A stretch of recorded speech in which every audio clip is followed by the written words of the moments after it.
సంకీర్ణ ప్రభుత్వాలు గతంలో మహారాష్ట్రలో అధికారంలో ఉన్నటువంటి కాంగ్రెస్ పార్టీ కూడా హైదరాబాద్ లిబరేషన్ డే పేరిట అంటే తెలంగాణ విమోచన దినోత్సవం పేరిట కర్ణాటకలో మహారాష్ట్రలో తెలంగాణలోని కొంత భాగం కర్ణాటకలో కొంత భాగం మహారాష్ట్రలో ఉంటే ఆ రెండు రాష్ట్రాల్లో కర్ణాటక కాంగ్రెస్ ఏమో తెలంగాణ విమోచన దినోత్సవం లేదా ఇంగ్లీష్ లో అయితే హైదరాబాద్ లిబరేషన్ డే పేరిట బ్యానర్లు పెట్టి కర్ణాటకలో జాతీయ జెండాలు ఎగరేస్తుంది కర్ణాటక కాంగ్రెస్ ప్రభుత్వం. తెలంగాణలో ఉన్న కాంగ్రెస్ ప్రభుత్వం మాత్రం ఏమని చేస్తారు? ప్రజా పాలనా దినోత్సవం అని చేస్తారు. ప్రజా విజ్ఞప్తుల దినోత్సవం అని పెడితే బాగుంటుందేమో, లేకపోతే రేవంత్ రెడ్డి గారి పాలనా దినోత్సవం అని పెట్టుకుంటే బాగుంటుందేమో. కాంగ్రెస్ మొదటి నుంచి కూడా కాంగ్రెస్ తెలంగాణ విమోచన దినోత్సవం పట్ల నాడు అధికారంలో ఉన్నప్పుడు ఏం చేసిండ్రో ఈ రోజు అధికారంలోకి వచ్చినా కూడా అట్లాంటి తప్పుడు పనులే చేస్తా ఉన్నారు. ఇది దురదృష్టకరం.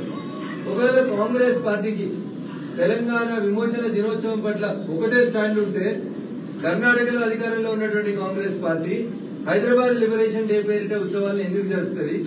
తెలంగాణలో అధికారంలో ఉన్నటువంటి కాంగ్రెస్ పార్టీ ప్రజాపాలన దినోత్సవం అని ఎందుకు జరుపుతుంది? షిండే గారి కంటే ముందు మహారాష్ట్రలో అధికారంలో ఉన్నటువంటి కాంగ్రెస్ పార్టీ కాంగ్రెస్ ప్రభుత్వం అప్పుడు కూడా అక్కడ హైదరాబాద్ లిబరేషన్ డే అనే జరిపింది. ఈ వ్యత్యాసం కనీసం ఈ రాష్ట్రంలో పూర్తిగా స్టేట్ లో మెజారిటీ స్టేట్ ఉన్నటువంటి భాగం 1200 మంది అమరులై తెచ్చుకున్న రాష్ట్రం. ఈ రాష్ట్రంలో తెలంగాణ విమోచన దినోత్సవం అని పేరు పెట్టేందుకు రేవంత్ రెడ్డి గారికి భయం అయితే పక్కన ఉన్నటువంటి మంత్రులు కూడా ఆఖరికి పార్లమెంట్ లో కొట్లాడి అని చెప్పేటువంటి మా పొన్నం ప్రభాకర్ లాంటి మంత్రులు కూడా ఒక్కరు కూడా మాట్లాడకపోవడం, హైదరాబాద్ విమోచనం అని అంటే ఏదో కొంపలంటుకపోతుందని భయపడేటువంటి సంస్కారం అనేది మంచిది కాదు. ఇక్కడ నేను అభినందించాల్సింది ఎవరినంటే హైదరాబాద్ ఎంపీ అసదుద్దీన్ ఓవైసీ. ఎందుకంటే కారు వాళ్ళదైనా స్టీరింగ్ నా చేతులు ఉంటదని 10 ఏళ్లు జై తెలంగాణ అన్న పార్టీ తోటి తెలంగాణ విమోచన దినోత్సవం జరపకుండా టీఆర్ఎస్ పార్టీని కంట్రోల్ చేసిన అసదుద్దీన్ ఓవైసే ఇలా మళ్ళా రేవంత్ రెడ్డిని కూడా కంట్రోల్ చేస్తా ఉన్నాడు. ఈ రోజు కూడా తెలంగాణ విమోచన దినోత్సవం జరుపుకుంటే ప్రజాపాలన దినోత్సవం జరుపుతా ఉంది కాంగ్రెస్ పార్టీ. సో ఎమ్మెల్యేలను గెలిపిస్తే నాడు టీఆర్ఎస్ అట్లే వంచింది. ఈ రోజు టీఆర్ఎస్ వద్దని కాంగ్రెస్ తెచ్చుకుంటే కాంగ్రెస్ కూడా అదే అసదుద్దీన్ ఓవైసీ చేతిలో స్టీరింగ్ మార్గం అనేది దురదృష్టకరం. ఎంఐఎం పార్టీకి ముస్లిం మైనార్టీల ఓట్లకి భయపడి తెలంగాణ విమోచన దినోత్సవాన్ని జరుపుకోలేనంత పిరికితనాన్ని తెలంగాణ కాంగ్రెస్ ప్రభుత్వం నిర్వహించడం అనేది బాధాకరమైనటువంటి విషయం. ఆ రోజు తెలంగాణ కావాలని కొట్లాడినటువంటి 1200 మంది అమరుల ఆత్మలని మీరు అగౌరవపరిచినట్టుగా నేను ఈ రాష్ట్ర ప్రభుత్వాన్ని చెప్తూ ఇప్పటికైనా తప్పైందని ఒప్పుకొని వెంటనే ఆ ప్రజాపాలన దినోత్సవం పేరుని హైదరాబాద్ లిబరేషన్ డేగా ప్రకటించాలని ఈ రాష్ట్ర ప్రభుత్వాన్ని నేను డిమాండ్ చేస్తా ఉన్నాను. ఇకపోతే మీ సిద్దిపేటలో ఒక ఆయన ఉంటాడు, అదృష్టమో దురదృష్టమో సిద్దిపేటలో కనీసం ట్విట్టర్ లో పెట్టలేదు సార్, ఫేస్బుక్ లో పెట్టలే.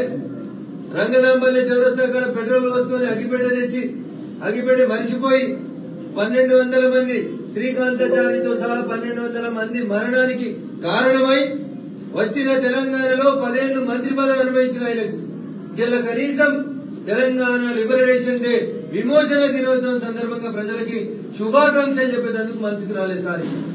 నేను ఎందుకు ప్రత్యేకంగా అంటున్నా అంటే నేనే 6 అడుగులున్నా నేనే తెలంగాణ కోసం కొట్లాడినా అని చెప్పుకునేటువంటి హరీష్ రావు గారు నిన్న మిలాదున్ నబీకి శుభాకాంక్షలు పెట్టుకుంటావు నీ ఫేస్బుక్ పేజీలో, ట్విట్టర్ లో పెడతావు.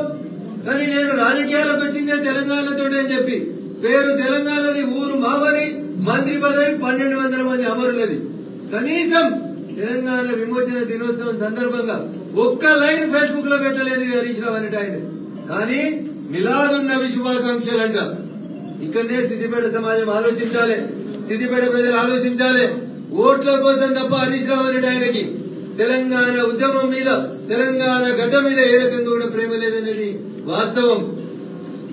దీని గురించి హరీష్ రావు గారు వెంటనే సిద్దిపేట సమాజానికి అక్కడ మీరు కట్టిన అమరవీరుల స్తూపానికి సంజయ్ శివాలి క్షమాపణ చెప్పాలని బహిరంగంగా నేను డిమాండ్ చేస్తా ఉన్నా. పొద్దున ట్విట్టర్ లో చూసిన ట్విట్టర్ పక్షేదం పోస్ట్ చేసింది ఏమని, రాజీవ్ గాంధీ విగ్రహం ఎట్లా పెడతారని. మరి నువ్వు తెలంగాణ తల్లి విగ్రహం ఎందుకు పెట్టలే? సెక్రటరియట్ కట్టింది ఎవరు? ఓపెన్ చేసింది ఎవరు? నువ్వు అక్కడ తెలంగాణ తల్లి విగ్రహం పెడితే వద్దన్నది ఎవరు? అచ్చా మీ చెల్లబొమ్మ పెట్టుకుందామని ఆపుకున్నావా? పోనీ మరి తెలంగాణ నుంచి పోయి ఢిల్లీలో 10 ఏళ్లు తెలంగాణ కాదు ఈ దేశాన్ని పాలించి ఈ దేశం ఇబ్బందులలో ఉన్నప్పుడు, ఈ దేశ ఆర్థిక వ్యవస్థ కష్టాలలో ఉన్నప్పుడు ఓ తెలుగోడు ప్రధానమంత్రి అయి ఈ దేశానికి దిశను దర్శనిచ్చిండు కదా. తెలంగాణ తల్లి విగ్రహం పెడితే మీ చెల్లె బొమ్మ కనబడుతుందని భయమైతే కేటీఆర్ గారు పివి నరసింహరావు గారు బొమ్మ ఎందుకు పెట్టలేదు సెక్రటరియట్ కట్టినప్పుడు? అసలు మీకు దేని మీద ప్రేమ లేదు. బహుశా నెక్స్ట్ టర్మ్ వస్తే నాయన బొమ్మ పెడదామని ఖాళీ ఉంచుకుంటున్నట్టున్నావు బహుశా. అందుకనే ఇట్లాంటి కుట్రలు కుతంత్రాలు చేసిన వాళ్ళు వచ్చి మేము బొమ్మ పెడతాం, తెలంగాణ తల్లి బొమ్మ పెడతాం. మీ బొమ్మల మీద దాస లేదు, మీ దాసంతా కుర్చీల మీద తప్ప ఇంకొకటి కాదు. మేమంతా జై తెలంగాణ అన్న తర్వాత 6 ఏళ్ల తర్వాత వచ్చిండు కేటీఆర్ అన్నట్టు ఆయన జెండా ఎగిరేసిండు. కానీ మొదటి నుంచి హరీష్ రావు అన్నట్టు ఆయన మాత్రం ఇలా జెండా ఎగిరేయలే, కనీసం శుభాకాంక్షలు చెప్పలేదు. అందుకని తెలంగాణ సమాజానికి నేను సవినయంగా చేసేటువంటి అప్పీల్ ఏంటంటే 10 ఏళ్ల అధికారంలో ఉండి తెలంగాణ విమోచన దినం జరపనటువంటి మామూలు స్టేట్మెంట్లు రోషయ్య గారిని ఏం మాట్లాడిండు, కేసీఆర్ అన్నట్టు ఆయన, హరీష్ రావు అన్నట్టు ఆయన ఏం మాట్లాడిండు? ఈ దేశంలో తమకు స్వతంత్రం వచ్చిన రోజున జాతీయ జెండా ఎగరేసినటువంటి ఒకే ఒక గడ్డ ఈ తెలంగాణ గడ్డ. రోషయ్య, మేము అధికారంలోకి వస్తే ఈ గడ్డ మీద జెండా ఎగరేస్తామని మామ అల్లుడు అప్పుడున్నటువంటి కరీంనగర్ ఎంపీ వినోద్ గారు రంకెలేసిరు. 10 ఏళ్ల అధికారం నుండి కనీసం తెలంగాణ విమోచన దినోత్సవం జరుపుకున్నటువంటి దౌర్భాగ్యమైనటువంటి స్థితి ఎవరిదంటే టీఆర్ఎస్ నాయకత్వాన్ని. అయితే టీఆర్ఎస్ ను పక్కన పెట్టి తెలంగాణ మేమే ఇచ్చినాం, సోనియమ్మ ఇచ్చింది అని చెప్పేటువంటి రేవంత్ రెడ్డి గారి ఆలోచన ఎట్లా అంటే కాంగ్రెస్ కర్ణాటకలో తెలంగాణ విమోచన దినోత్సవం హైదరాబాద్ లిబరేషన్ డే జరుగుతుంది, కానీ తెలంగాణలో మాత్రం ప్రజాపాలన దినోత్సవం అంటే. ఇగో ఇది కాంగ్రెస్ పార్టీ యొక్క ద్వంద్వ నీతి, దమన సంస్కారాలు చేసేటువంటి పద్ధతి. ఆలోచించాలి. కాంగ్రెస్ బీఆర్ఎస్ ఈ రెండింటి మధ్యలో ఎక్కడ కూడా తేడా లేదు. భవిష్యత్తులో భారతీయ జనతా పార్టీ ఇప్పటికే కేంద్ర ప్రభుత్వం ఆధ్వర్యంలో ఇప్పటికే గత కొన్ని సంవత్సరాలుగా భారతీయ జనతా పార్టీ తెలంగాణ విమోచన దినోత్సవాన్ని జరుపుతూ వస్తుంది. అధికారికంగా మహారాష్ట్రలో శివసేనతో కలిపి జరుపుతా ఉన్నాం. భవిష్యత్తులో కర్ణాటకలో అధికారంలోకి వచ్చినాక జరుపుతాం. తెలంగాణలో కూడా భారతీయ జనతా పార్టీ అధికారంలోకి వచ్చినాక తెలంగాణ విమోచన దినోత్సవం పేరిట జరుపుతాం.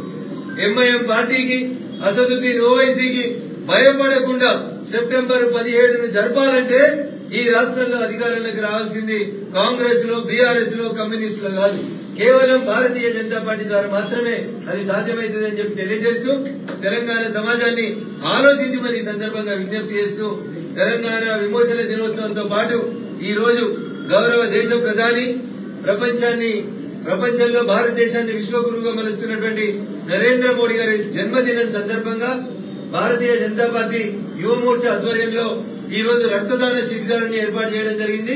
ఇందులో పాలు పంచుకోవడానికి ఉత్సాహంగా ముందుకు వచ్చినటువంటి మా యువ మోర్చా నాయకులు, కార్యకర్తలు, సిద్దిపేట భారతీయ జనతా పార్టీ నాయకత్వానికి అందరికీ కూడా ఈ సందర్భంగా శుభాకాంక్షలు తెలియజేస్తూ ఈ సేవా కార్యక్రమాలను ఇలాగే ఒక వారం రోజుల పాటు కొనసాగించాలని చెప్పి పార్టీ నిర్ణయించింది.